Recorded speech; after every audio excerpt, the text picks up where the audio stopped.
Lo pasti sering banget denger nih, Kapan sih alt season? Kapan sih alt season? tapi jujur aja, gak ada yang tahu pasti. Bahkan, yang udah lama di kripto pun juga sering salah tebak kok. Jadi, sebelum lu sibuk nanya alt season kapan, lebih baik lu ngerti dulu apa sih alt season, gimana cara kerjanya, dan apa sih tanda-tandanya. Karena kalau misalnya lu cuman ikut-ikutan aja tanpa ngerti, ya udah, lu cuma bisa jadi exit liquidity buat orang lain aja. Hai semuanya, balik lagi sama gue Audrey di Koinvestasi. Di video kali ini, kita bakal bahas bukan cuma soal kapan alt season, tapi juga gimana cara ngeliat polanya, biar lu tuh nggak FOMO tanpa arah. Karena kalau misalnya lihat dari sejarah, alt season tuh nggak cuma sekedar momen random aja gitu loh. Ada faktor-faktor yang bisa kasih lu gambaran kapan saatnya altcoins tuh mulai naik dan kapan waktunya buat hati-hati. Jadi biar lu tuh nggak jadi korban alt season, coba simak video ini sampai habis yuk. Oke, pertama kita harus ngerti dulu apa sih itu alt season. Nah, secara sederhana, alt season itu momen dimana altcoins atau alternative coins outperform Bitcoin. Biasanya tuh kejadian ini muncul di tahun terakhir siklus 4 tahunan Bitcoin. Pas euforia market udah mulai memuncak dan mulai tumpah ke altcoins. Nah, di fase ini altcoins gede biasanya akan naik, sementara yang middle dan small cap itu bisa lebih naik gila-gilaan karena tren baru yang lagi hype. Terus tibalah puncaknya di mana semua orang tuh FOMO, semua orang takut ketinggalan, market makin panas, akhirnya cuan ngalir deras. Sampai akhirnya koreksi besar terjadi, market langsung drop dan bear market pun dimulai. Jadi sebelum ke bawah arus, pastiin gak asal FOMO biar gak kejebak di harga puncak. Biasanya tuh terjadi ketika market lagi bullish dan orang-orang tuh udah mulai beralih dari Bitcoin ke altcoins karena mereka tuh pasti ngarep profit yang jauh lebih gede. Tapi alt season tuh gak cuma soal harga naik doang. Ini juga nunjukin beberapa perkembangan market, adopsi, dan juga inovasi yang makin maju. Karena setiap alt season itu tuh selalu bawa perubahan baru, entah dari teknologinya lah,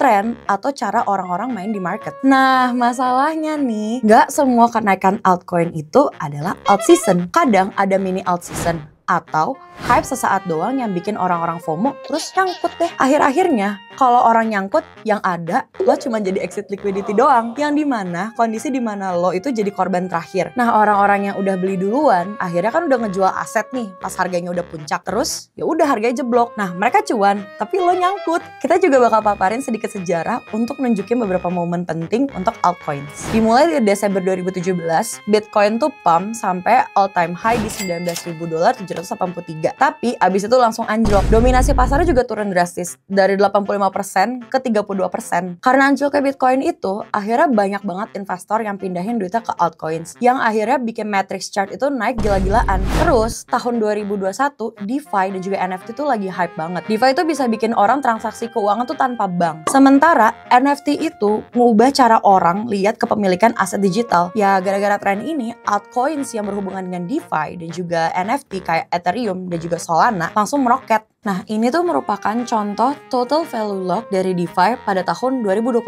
lalu. Banyak yang ngira kalau alt season tuh datang tiba-tiba. Padahal ada pola yang sering kejadian sebelum itu. Nah, ini adalah beberapa faktor pola yang bisa lo perhatiin. Pertama, biasanya tuh Bitcoin naik duluan. Pas harganya udah tinggi, orang tuh mulai cari peluang baru di altcoins buat dapetin profit yang lebih gede. Habis itu, dominasi Bitcoin kan turun. Artinya, uang lebih banyak masuk ke altcoins. Dan ini sering jadi tanda awal dari alt season. Terus, Ethereum tuh mulai naik lebih kencang daripada Bitcoin. Kalau Ethereum udah unggul, biasanya altcoins lain tuh juga siap nyusul. Yang terakhir nih, muncul tren baru yang bikin project-project tertentu tuh naik. Pernah waktu itu ada DeFi Summer, Hype GameFi, dan juga Metaverse. Terus belakangan ini giliran project AI deh yang lagi naik. Jadi kalau misalnya nunggu alt season, jangan cuma tebak-tebak doang. Perhatiin pola ini biar nggak nyangkut lagi pas lagi FOMO. Nah, sekarang udah pada tahu kan altcoins dan alt season itu karena apa? Sekarang coba kita bahas gimana caranya menghindari kerugian kalau alt season itu benar-benar kejadian. Soalnya nih, masih banyak banget yang malah rugi gara-gara salah langkah. Salah satu yang paling sering kejadian itu adalah masuk pas pucuk. Biasanya nih, orang baru pada sadar ada alt season pas harganya tuh udah tinggi. Terus akhirnya FOMO, buru-buru beli, ternyata malah nyangkut karena market udah siap-siap turun. Terus ada juga yang nggak tahu kapan harus keluar. Udah mah profit lumayan, tapi masih pengen serakah, pengennya lebih, akhirnya malah beli lagi. Pas lagi asik banget nih, tiba-tiba marketnya langsung dump. Semua keuntungan tuh ya udah hilang aja di dalam sekejap. Yang lebih parah, ikut-ikutan tanpa riset, cuma dengerin Twitter, YouTube, atau misalnya beli token yang lagi rame Tanpa ngecek dulu projectnya tuh legit, bagus, atau cuma pump and dump. Akhirnya apa? Ya udah jadi exit liquidity lagi buat orang yang udah masuk duluan. Biar nggak kejebak skenario kayak gini, penting banget buat ngerti siklus market, punya exit plan yang jelas dan jangan gampang FOMO tanpa research. Ya kalau misalnya cuma ikut-ikutan, ujung-ujungnya malah jadi korban.